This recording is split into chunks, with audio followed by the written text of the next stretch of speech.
Good evening, everyone, and welcome to the Frick. I am Xavier Salomon, the Peter J. Sharp Chief Curator, and it is a great pleasure for me tonight to introduce Emily Beeny, the Associate Curator of Drawings at the J. Paul Getty Museum in Los Angeles. Tonight's lecture is in conjunction with our Manet exhibition, the 3 Manets from the Norton Simon Museum, which is here at the Frick in the Oval Room until early January. And if you haven't seen it, you will be able to look at the exhibition for half an hour after this lecture. Dr. Beeny has just recently worked on the spectacular exhibition Manet and Modern Beauty, which was on at the Art Institute in Chicago a few months ago, and it's now at the Getty Museum until January 12th. For those of you who have not seen the exhibition, if you're happening to go via Los Angeles, I strongly recommend to see it. It's a fantastic show, having seen it both in Chicago and in LA, and it's an exhibition that really, in many ways, revolutionizes the way in which we look at Manet. Together with Scott Allen and Gloria Groom, the other curators of the exhibition, Dr. Beeny has really focused on a new way to look at Manet through the lens of his late work, which is something that people have not necessarily done in the past. The show, I'm happy to say, has been voted as one of the 6 best exhibitions in the world for the last year, 2019, by Apollo magazine, which is very exciting. And I would also like to add that one of our own Frick shows is also in that list. So it's good that we're in that list of the 6 shows of the year. Dr. Beeny received her PhD from Columbia University here in the city in New York in 2016 with a dissertation on Nicolas Poussin, and she's going back to work on Nicolas Poussin. We're all very excited to hear that and know about that, with a forthcoming exhibition which is scheduled for the summer of 2021 at the Getty and at the National Gallery in London on Poussin and dance, a very interesting and wonderful topic to explore. Before reaching the Getty, she was an assistant curator of European paintings at the MFA, the Museum of Fine Arts in Boston, and then an associate curator of European art at the Norton Simon Museum in Pasadena. So she knows the 3 Manets from the Norton Simon very well, having worked with them in the past. Her lecture tonight is entitled Édouard Manet and the Illusion of Effortlessness. I would like to ask you please to silence your phones or turn them off, and remind you again that the exhibition will be open for half an hour after the lecture. So please join me in welcoming Emily Beeny.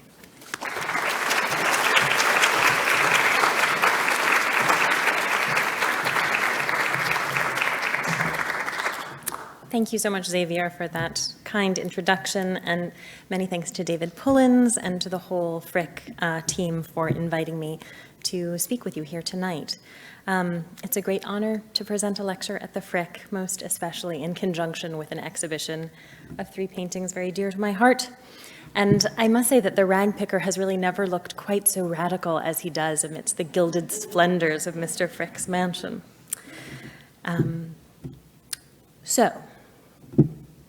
Only one thing is really true, Édouard Manet confided to his friend Antonin Proust in their student days. To get what one sees at the first go. When it's there, it's there. When it's not, one starts over. Everything else is nonsense. The unusually broad, frank facture of pictures Manet painted in the early 1860s, at the beginning of his public career, attracted censure, but also made his reputation. He was criticized by the conservative establishment for his slapdash methods, of course, for leaving his work unfinished, but admired by progressive colleagues for the bracing freshness of his approach. A reputation for dashing things off at the first go was, in other words, both Manet's original scandal and his great success. The truth, as we know, was more complicated. Thanks to the technical studies pursued over the last half-century by Anne Hansen and Juliet Wilson-Burroughs, Charles Stuckey and David Bomford, Anne Honingswald, Kimberly Muir, Debbie Ormond, and many others, we know that Manet was, in fact, from the beginning, a serial reworker, always fiddling with his pictures, seldom truly finished with them until they left his studio. We know that he scraped down and scrubbed out, cut up and reworked, repeated and revised, going to great lengths to perfect his work. But I will argue tonight that he often and increasingly went to greater lengths still to conceal this fact, to hide from view the effort involved in his process.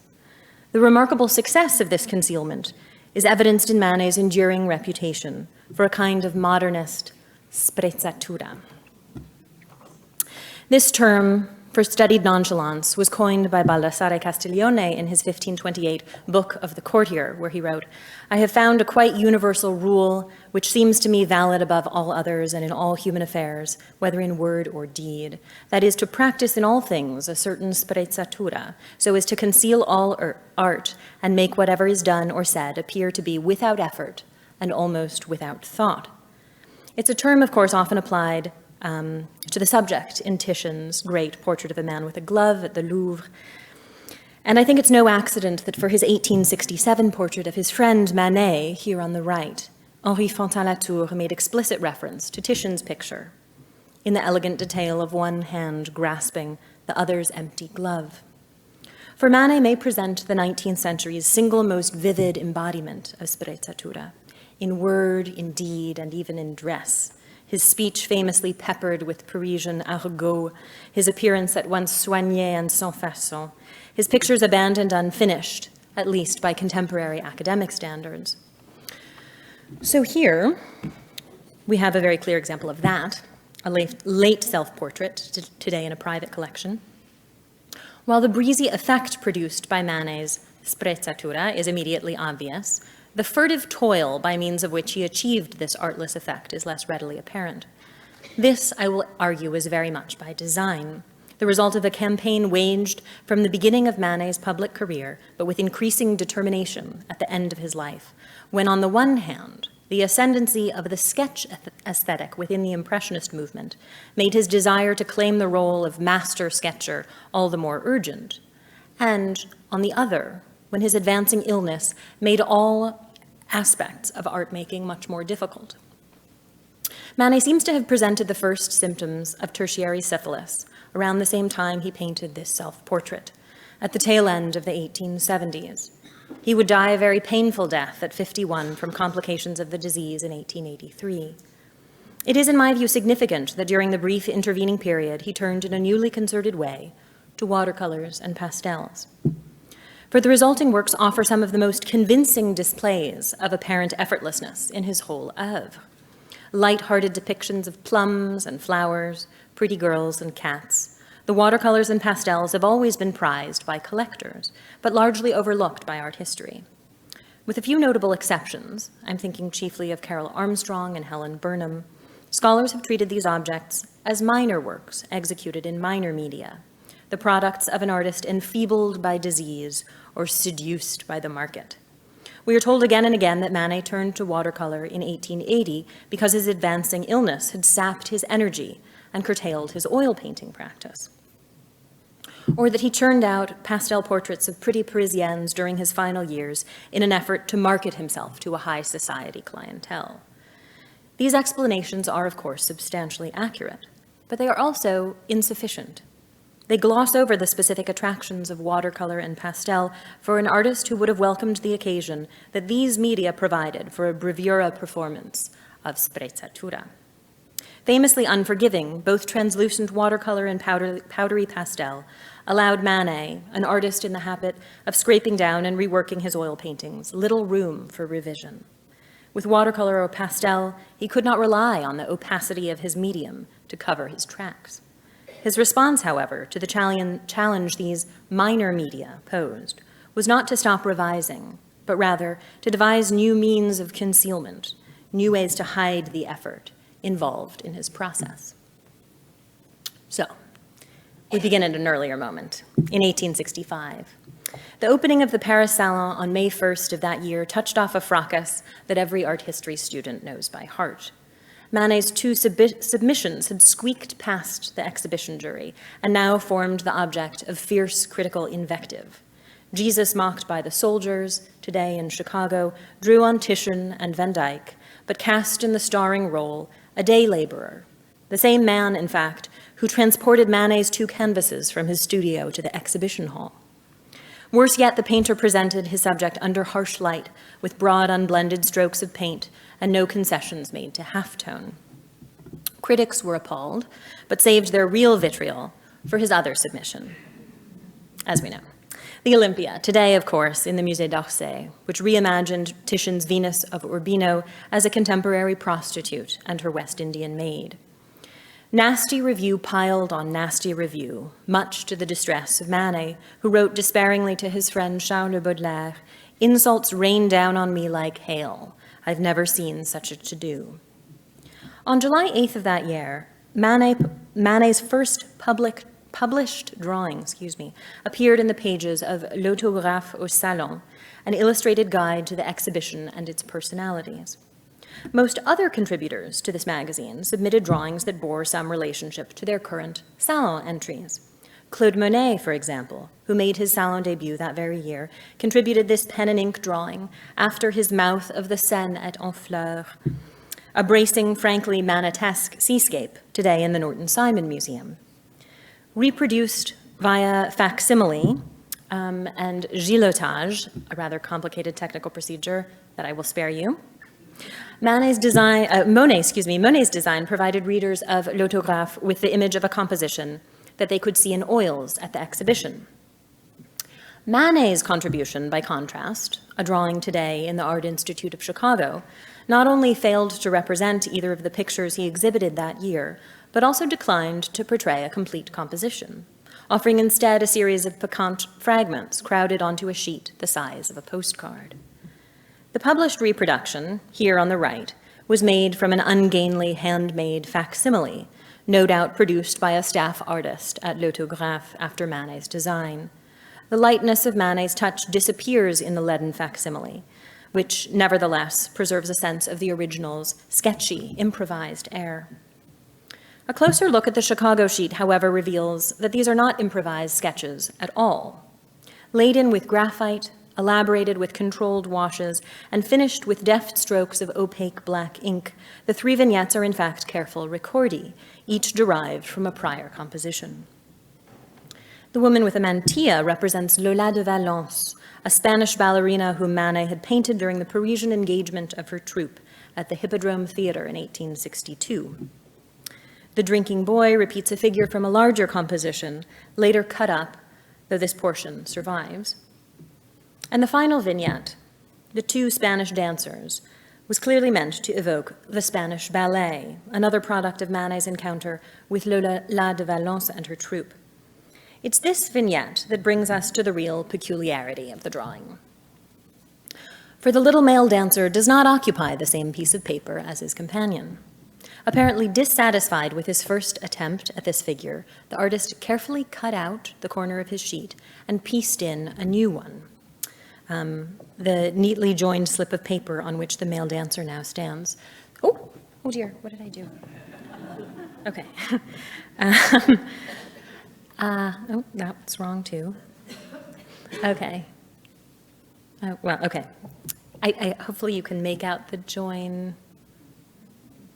Yes, you can make out the join around the male dancer. Okay, no need for pointing.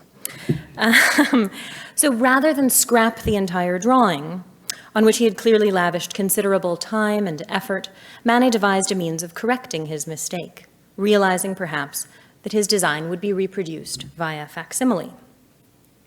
So here on the left, we see the join in the original drawing, and on the right, the corresponding detail of the published image, from which, as you can see, all evidence of revision has been expunged. It's a minor example, of course, not a work on which many Manet specialists have lavished much time, but as his first published drawing, it records a moment when Manet's process was being exposed to public scrutiny. Hence, both the artist's procedure and the reception that the resulting image elicited seem revealing. The published image was accompanied by this unsigned caption in the magazine: "He who laughs last laughs best. Monsieur Manet has fired his shot today, and the crowd with ears wide open has heard his name. If only he can learn to take the time to tidy up and finish off his pictures." You shall see the public marvel at the same painting that has lately caused it such alarm, for Monsieur Manet has rare qualities: originality and character as a draftsman, fluidity and intensity as a colorist. You see it even in these little sketches. The word here is coquille, which look as though they were made using the tip of a worn quill, with the perfect nonchalance and picturesque verve of Goya. In the summer of 1865, those words offer a rare, even rather brave vote of confidence in an artist whose salon submissions were being met with criticism that rained down like hail. But the brief adulatory text also bears witness to the extraordinary success of Manet's gambit to conceal the pains he had taken in constructing his little drawing and to promote a public image of himself as a nonchalant sketcher. For if Manet's apparent failure to tidy up and finish off his pictures, as the autograph writer had put it, if this failure had been the downfall of his 1865 salon submissions, this same seeming nonchalance would eventually form the basis for his reputation as a father of modern art. In order to remind ourselves now of just how deceptive the unfinished appearance of Manet's salon submissions often was, let's rehearse a few known instances of his practice of revision. So beginning at the beginning, as Manet planned what he hoped would be his very first salon submission at the end of the 1850s, he worked out a large multi-figure painting with evident care. Here we see a compositional oil sketch, today in Oslo. And here the sensuous Rubensian nude, now in Buenos Aires, which is all that remains of the planned salon canvas. An X-ray of the Buenos Aires picture, here at right, reveals the ghostly attendant who stood behind the seated nude in the original composition, sliced up and transformed by 1861. A few years later, stung by harsh reviews and ruthless caricatures, like this one by Shem, of his incident in a bullfight, exhibited at the Salon of 1864, Manet cut the picture down into two separate canvases.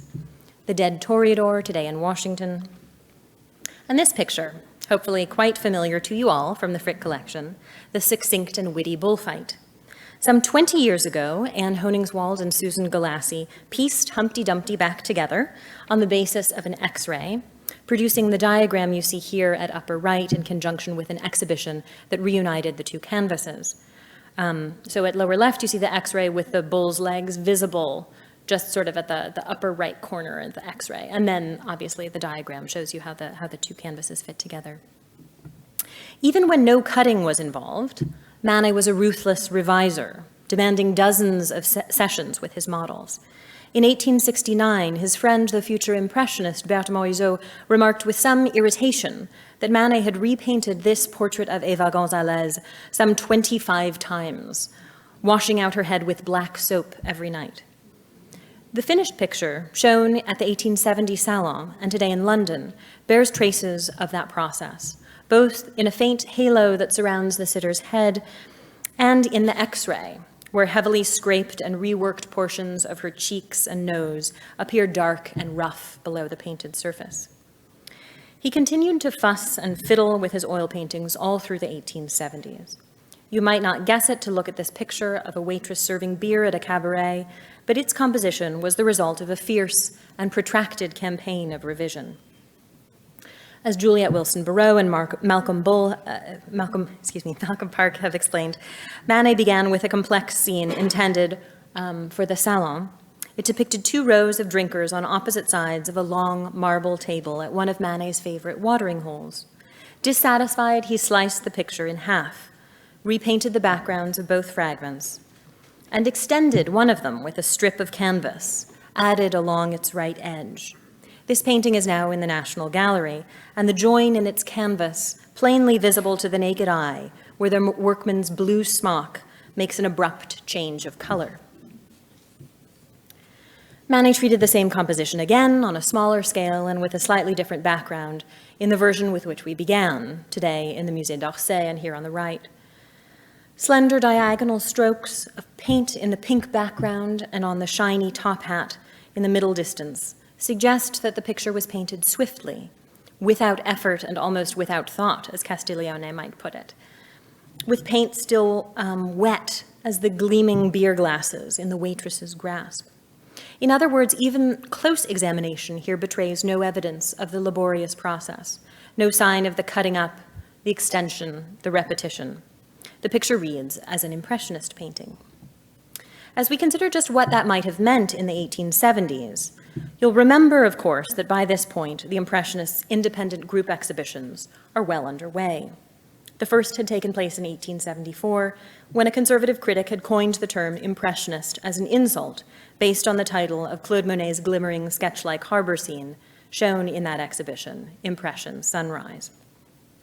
Manet, as you know, declined to exhibit his own work with the Impressionists, who were nevertheless often described as members of l'École de Manet, Manet's school.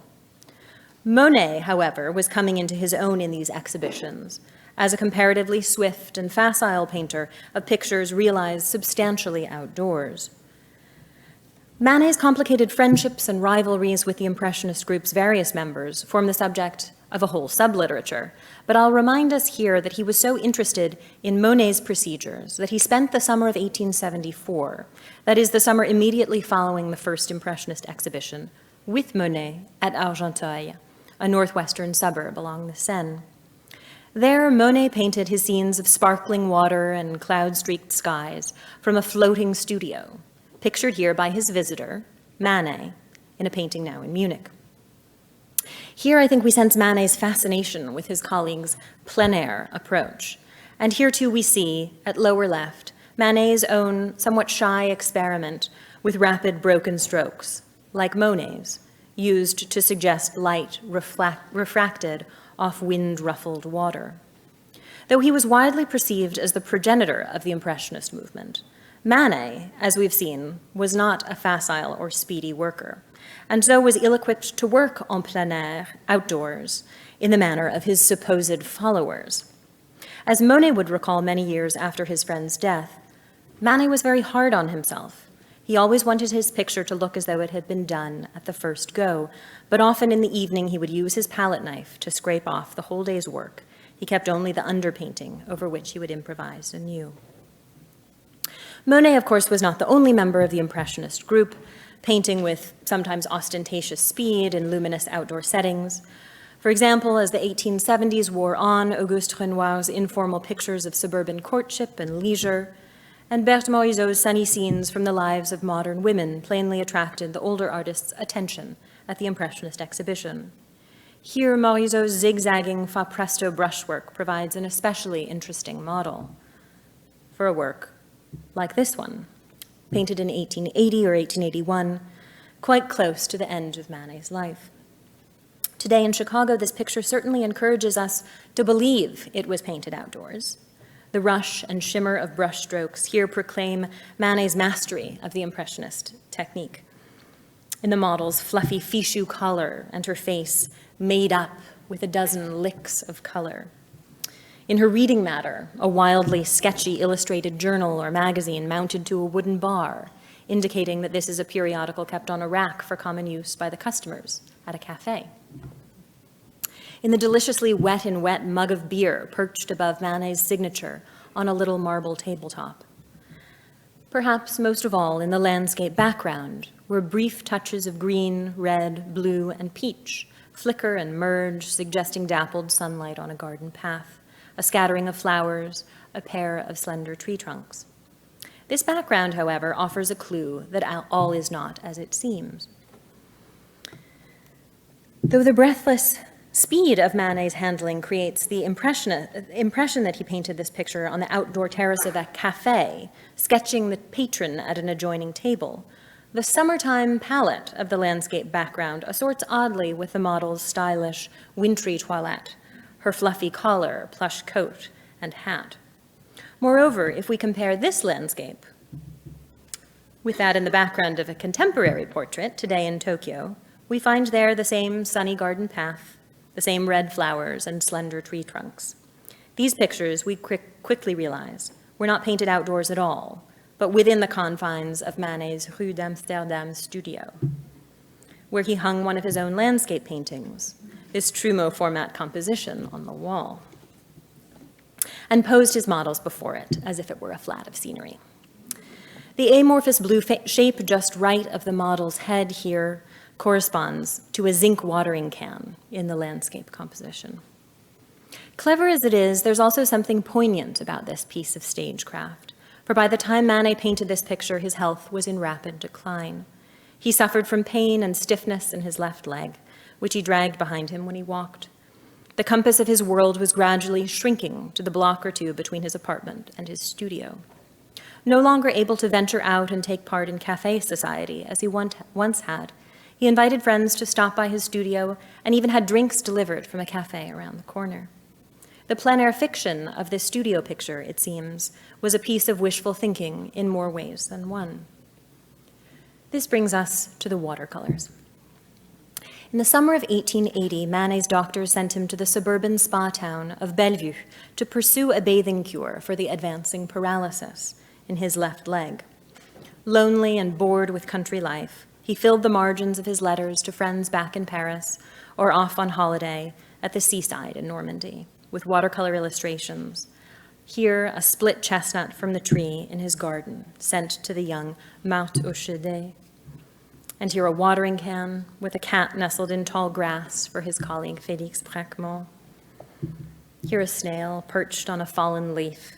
In this particular letter to an unidentified lady, the artist requested a ream of English paper, possibly the English watermarked sheets on which he would draw a ripe fuzzy peach, a rosebud, a pile of crumpled paper lanterns. For over a century, art historians have tended to repeat a familiar story about these watercolors. Like the autographe drawings, they are perceived as croquis, breezy, effortless sketches, displaying a casual virtuosity, a singular unity of observation and execution. From a technical standpoint, their most extraordinary characteristic may be their lack of obvious graphite or pen underdrawing. For this was not Manet's first foray into the watercolor medium. He had, for example, produced watercolor recordi after a number of his salon pictures in the early 1860s. This one, from the Orsay collection, repeats the composition of the great Dead Christ with Angels at the Metropolitan Museum. Earlier watercolors like this one, however, are generally characterized by quite elaborate graphite or pen underdrawing, as you can see in this detail of one of the angels, where the brush was used essentially to color in a design constructed with line. But in the summer of 1880, the underdrawing vanishes, and even the most complicated shapes appear to have been constructed with a brush alone. This detail from the letter adorned with a snail, a recent addition to the Getty collection, is entirely typical. The artist laid in the basic contours with pale gray wash before adding looser washes of yellow, blue, and reddish brown to fill out the forms and enliven the design. The largest surviving cache of the illustrated letters today belongs to the Musée d'Orsay, bound into a volume and donated to the French state by Manet's early biographer, Étienne Mahonnet-Laton. 15 of these letters are addressed to Isabelle Lemonnier, the stylish Parisienne pictured here. The seeming insouciance of Manet's designs in these letters was plainly calculated to impress her, to coax an occasional response from his charming correspondent, or even, as in this example, to persuade her to come visit. The technique here is quite similar to that in the snail motif. As you can see in the eyebrows and lips, the artist laid in the contours with a pale gray wash before adding brighter colors to strengthen and complete the design. The support in this case is a thin wove paper, but what it has in common with the English watermarked sheets we've seen in the prior examples is its relative transparency. The artist's reason for choosing transparent papers becomes more evident as we examine another of the letters in the Mahonnet-Laton album, this one addressed to another favorite model, Madame Jules Guillemet, and cheekily decorated with ladies' ankles and hemlines. Here we see the recto. Note how transparent the paper is, how the verso design shines through.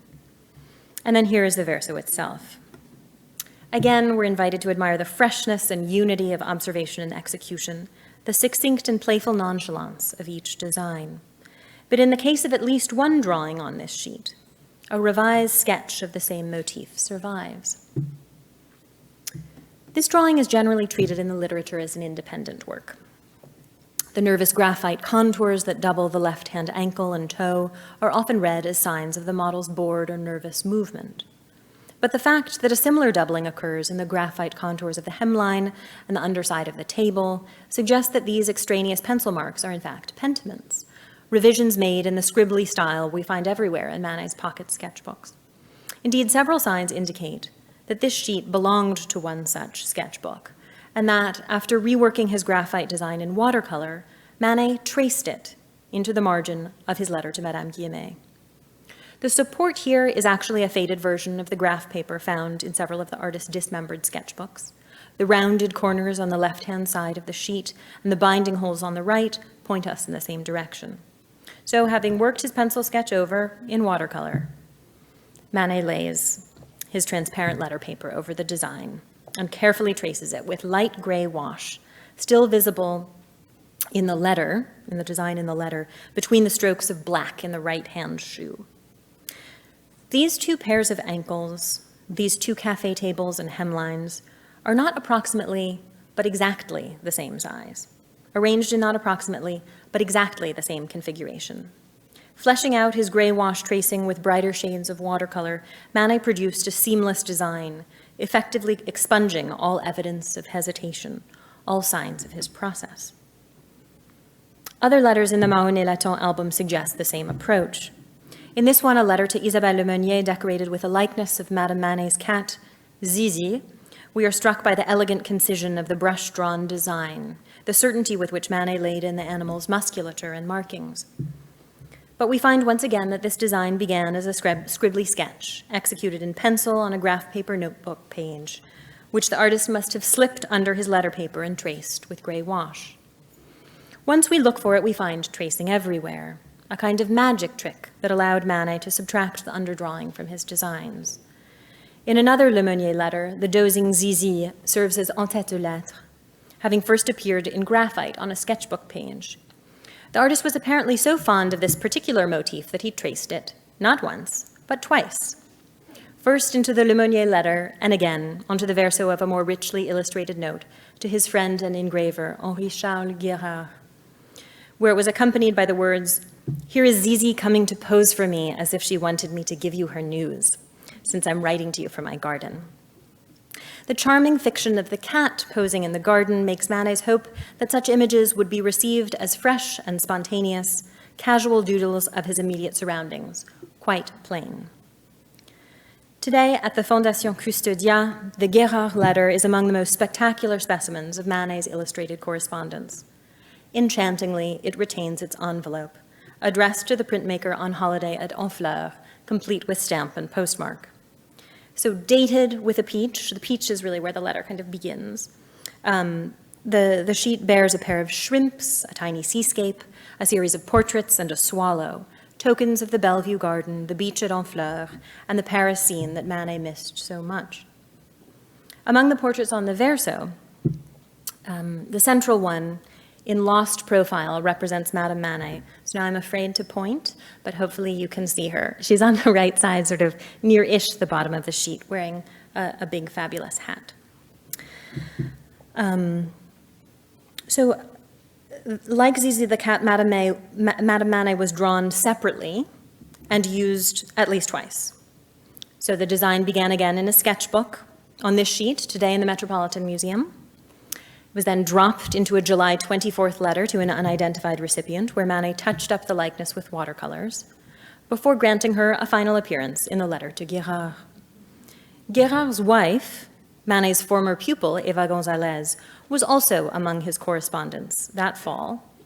On September 27th, he sent her this note featuring playful portraits of her and her husband. And on the verso, a larger, more complex motif, apparently also used twice. This is a stalk of morning glory, an emblem of faithful friendship, which winds across the page, forming a backdrop to Manet's handwriting. A very nearly identical stalk appears in a letter dated to the very next day and addressed to the artist's intimate friend, Marie Laurent, a retired actress and demi-mondaine beauty, the only woman aside from his wife whom he addresses in his letters using the informal pronoun tu. Make of that what you will. This fact makes the use of a recycled motif perhaps somewhat surprising here. In sending Gonzalez and Laurent the same flower, did he intend somehow to link these two correspondents? Or did he simply assume that neither would have occasion to discover that her own stock was not unique? No graphite preparatory drawing for the Morning Glories survives, although the two versions' close similarity suggests they shared a parent sketch. Similarly, a pair of watercolors from the same moment, both depicting stylish young women in profile, seem to share too many contours not to have been traced from a single, now vanished sketch. The version in the Musée d'Orsay, here at left, presents its subject in a simpler toilette, without the straw bonnet and tartan dress worn in the Yale University Art Gallery version at right.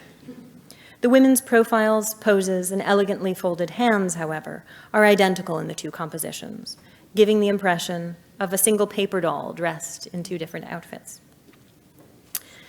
But whereas the artist's choice of transparent paper presents a key to understanding the elegant sleight of hand involved in his late watercolors, his rejection of paper may present a key to understanding his pastels from the same late period. As you can see here, Manet made his earliest true pastel on paper around 1874, coating the sheet completely with a smooth, velvety layer of pigment. The result is highly finished, a portrait of his wife, reminiscent in both its composition and its surface texture of Jean-Étienne Lyotard's 18th century pastels. But Manet would not turn to pastel in anything like a concerted way until the end of the 1870s, when he produced work in a very different key, primarily on canvas. The graphic boldness of these late pastels on canvas strikes us at once, especially in comparison with the velvety finish of the earlier portrait on paper. Here, slashing lines of black pastel indicate the left-hand drinker's stiff bodice and ruffled sleeve, a wayward tendril of her hair captured with a single russet stroke. Powdery effects are reserved for the frosted beer glass in the foreground, where the pastel is most thickly applied. This was one of 15 pastels Manet showed at a solo exhibition in the spring of 1880, mounted in the new gallery of La Vie Moderne, a fashion magazine. The show included just 25 works. Pastels, executed in his bold new manner, took pride of place. The majority of them were portraits, like this magnificent one of Isabelle Lemonnier, whom you'll remember as the recipient of so many illustrated letters. In this pastel, today at the Metropolitan Museum, the demands of conventional female portraiture are met in the carefully finished face and glossy coiffure, but the barely indicated bust, which dissolves into the background, and the rose scribbled in the corner below, encourage us to think of this likeness as sketchier than it really is. Other female portraits exhibited in 1880 follow much the same pattern. There was a likeness of Émile Zola's wife, Alexandrine, now in the Orsay, and another of the actress Marie Colombier, now in the Burrell collection. My favorite may be this wonderfully lifelike likeness of another actress and notorious courtesan, Valtesse de la Bigne, also in the Metropolitan Museum. We have a quite wonderful correspondence, actually, between Valtesse and Manet surrounding her sittings for this portrait. Manet also showed a group of male portraits at the Vie Moderne Gallery. Here we see 3 of them, depicting the aging illustrator Constantin Guisse, the young impressionist Alphonse Moreau, and the Irish writer George Moore, at that time an aspiring painter. Many of the male portraits feature brisk, whiskery strokes, even within the sitter's features. For example, in the portrait of Moore, also at the Metropolitan Museum, the subject's untidy hair and patchy beard give way in his face to great swaths of bare canvas around the eye sockets, where the pale gray preparation layer stands in for Moore's pallid skin. How little pastel is actually there. What pastel there is gets broken up by the weave of the canvas, whose warp and weft are clearly visible through Moore's beard and eyebrows. The effect produced is much more like that of a drawing than that of a painting. Since the advent of true pastels in the late 17th century, coarse blue paper had been the support favored by most pastelists. Here we see an 18th century example by Rosalba Carriera from the Museum of Fine Arts in Boston. Note the exposed blue paper visible along the tacking edge of the unframed work. The paper's rugged tooth helped catch and retain powdery grains of pastel, preventing dry color from crumbling away and wet applications from flaking off. A renewed fashion for pastels in the later 1880s encouraged many painters to try their hands at the medium. These artists sometimes turned to canvas supports in order to produce pastels of monumental scale. By this time, specialized commercial preparation gave canvas a rough, velvety, or sandy texture, as you preferred, approximating or even improving upon that of blue paper, and helping the pastel powder adhere more firmly to its surface. For an artist like Manet's friend Giuseppe De Nittis, one panel of whose giant pastel triptych, The Races at Auteuil, we see here, Working on canvas simply meant working at a larger scale, producing pastels as grand and ambitious as oil paintings. But Manet's pastels are small, executed on canvases whose thin, oil-based preparation does not seem particularly well suited to receive or retain either dry pigment or pastel mixed with water for wet application. Far from the sophisticated surfaces on which artists like de Nittis would work in the later 1880s, Manet's canvases seem to have done little to solve potential flaking problems. The delicate losses we see scattered through the coiffure of Valtesse de la Bigne, for example, might have mortified the sitter, who was, after all, famous for her blonde mane. Manet's reasons for choosing this canvas, therefore, arose neither from a desire to work on a large scale, nor from a particular awareness of conservation concerns. So why did he stick with this peculiar support? The answer may lie, or at least one answer may lie, in the bold, graphic, sketchy effects that could be produced by drawing with dry pigment on a woven surface. Surely such a seemingly spontaneous hybrid of painting and drawing would have appealed to Manet's sense of sprezzatura. Moreover, an oil-prepared support might have rendered revisions, notoriously difficult to make in the pastel medium, somewhat more feasible. So here we see one of Manet's sketchier pastels, probably dated to 1881, and today in a private collection. Several of these less finished pastels exhibit readily visible pinholes spaced at regular intervals along the edges of the canvas. So I've just given you some details pointing out where the pinholes are on this one. So these pinholes seem to suggest that Manet once affixed some sort of rigid support to the backs of his canvases.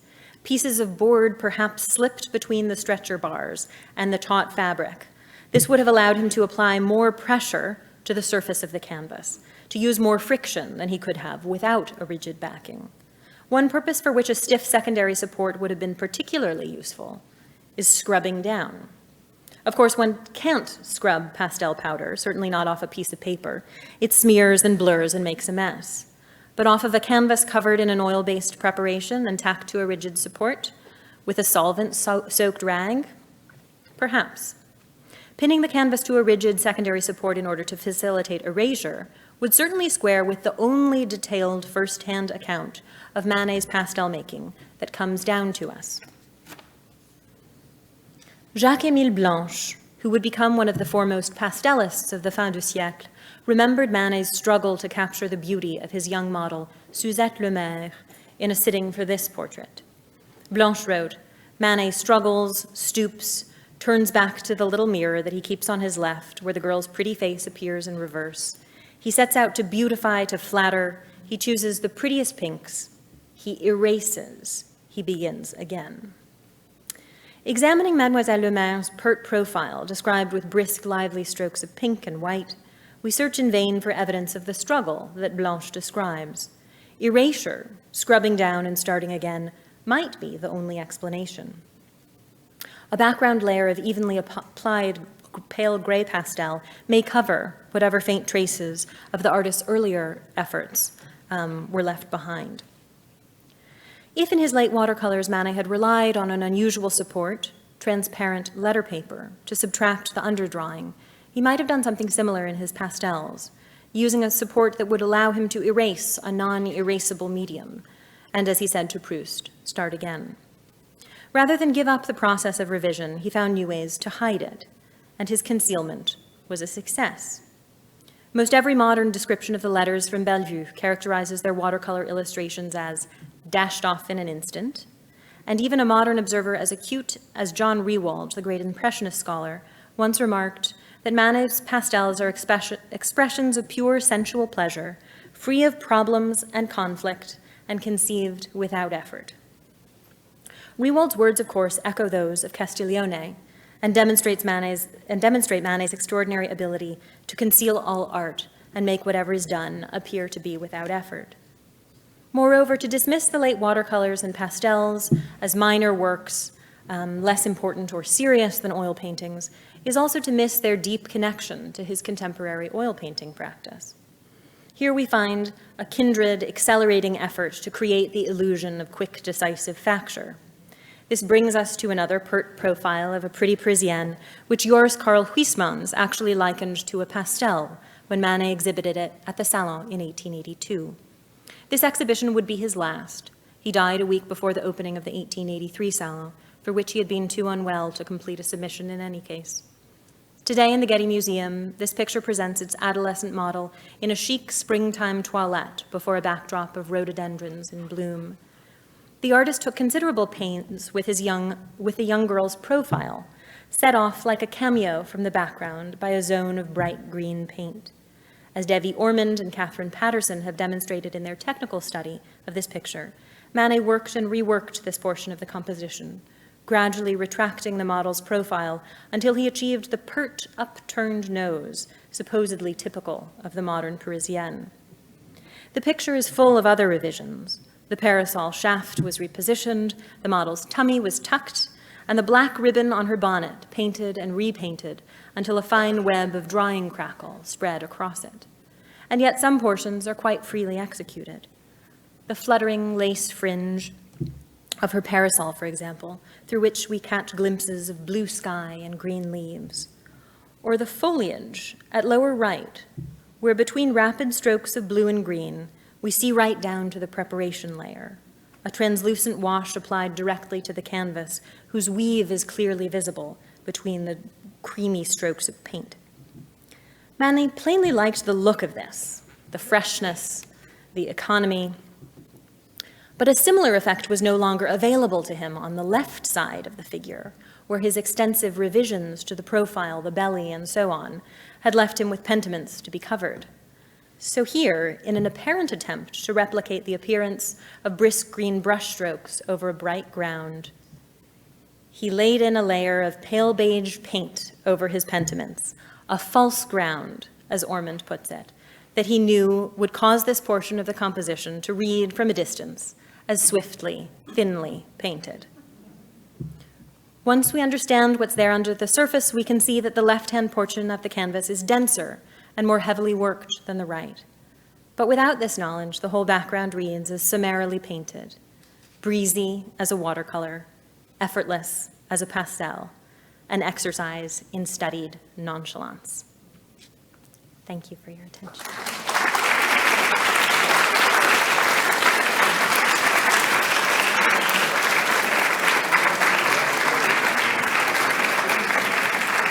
Thank you very much. I'd be very happy.